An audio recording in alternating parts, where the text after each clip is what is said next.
संभल के सांसद जियाउर रहमान बर्क पर एक बार फिर से मुसीबतों का पहाड़ टूटने वाला है। जिस वक्त 24 नवंबर का दंगा 24 नवंबर की हिंसा संभल में हुई थी, उसके बाद से लगातार संभल के सांसद जियाउर रहमान बर्क पर भी प्रशासन का हंटर चल रहा है। पहले बिजली चोरी पकड़ी गई उनके घर पर, लगभग 2 करोड़ का 1.91 करोड़ रुपए का जुर्माना उनके ऊपर ठोका गया और साथ ही उनका जो नया नवेला घर बना, जिसकी तस्वीरें भी आपने अभी देखी, उस घर के बारे में प्रशासन के पास ये जानकारी पुख्ता तौर पर है कि ये घर बिना नक्शा पास करवाए बनवाया गया। जो आप फिलहाल देख रहे हैं, ये नपाई तुलाई करने के लिए एसडीएम के आदेश पर टीम पहुंची थी, क्योंकि एसडीएम कोर्ट में आज सुनवाई हुई थी। क्या कुछ सबूत वहां दिए गए, क्या कुछ एसडीएम ने आदेश दिया और कैसे अगली सुनवाई इस मामले में 5 अप्रैल को होनी है। लेकिन उससे वो चीज मैं आपको बताऊं, उससे पहले ये जान लीजिए कि जब संभल में अवैध अतिक्रमण के खिलाफ युद्ध स्तर पर काम चल रहा था,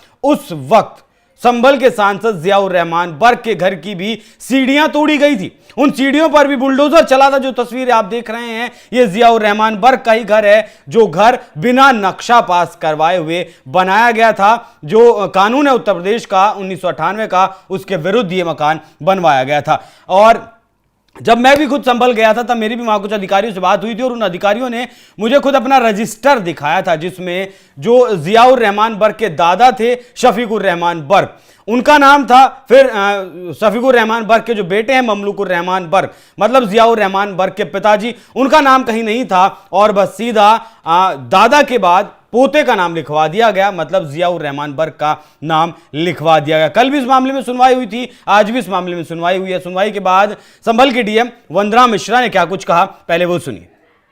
जो प्रकरण था जो माननीय सांसद जी के अगेंस्ट, उसमें आज सुनवाई थी और उसमें आज की तारीख में जो टीम गठित की गई थी एक्सएमपीडब्ल्यूडी और आरए विनिमय क्षेत्र के जेई के को संयुक्त रूप से लेकर, उस टीम को द्वारा आज रिपोर्ट प्रस्तुत करनी थी। और रिपोर्ट अभी अप्राप्त है और जो प्रतिवादी पक्ष है उनके द्वारा एक प्रार्थना पत्र आज दिया गया कि हमने नियंत्रक प्राधिकारी जिलाधिकारी महोदय के न्यायालय में इसके एक अपील योजित की है। अपील के निस्तारण तक वर्तमान वाद की कार्यवाही को स्थगित कर दिया जाए।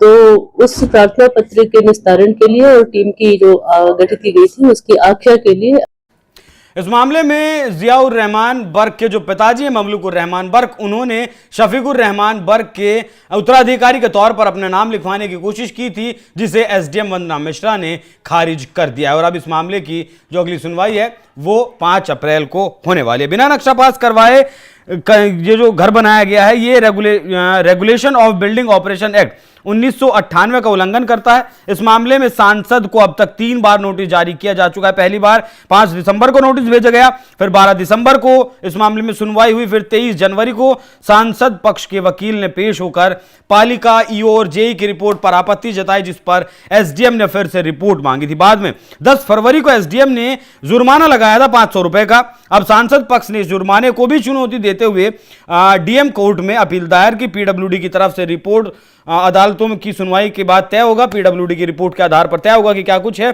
और इस अवैध निर्माण पर क्या कार्रवाई होगी। तो प्रशासन इसे अवैध निर्माण ही बता रहा है अभी, और ये नहीं कह रहा है कि सबूतों के बाद या फिर जांच के बाद ये पता चलेगा कि ये निर्माण अवैध नहीं है। पिछली 3 तारीखें दी गई हैं वकीलों को, संभल के सांसद के वकीलों को कि आप अपने सबूत पेश करिए, लेकिन तीनों ही तारीखों पर वो सबूत पेश करने में नाकामयाब रहे और आगे वक्त मांगते रहे। अब सांसद को सबूत तो जरूर देना होगा, भले ही अगर उनका नाम है तो दावा वो भले ही कर रहे हैं, लेकिन सबूत तो देना होगा।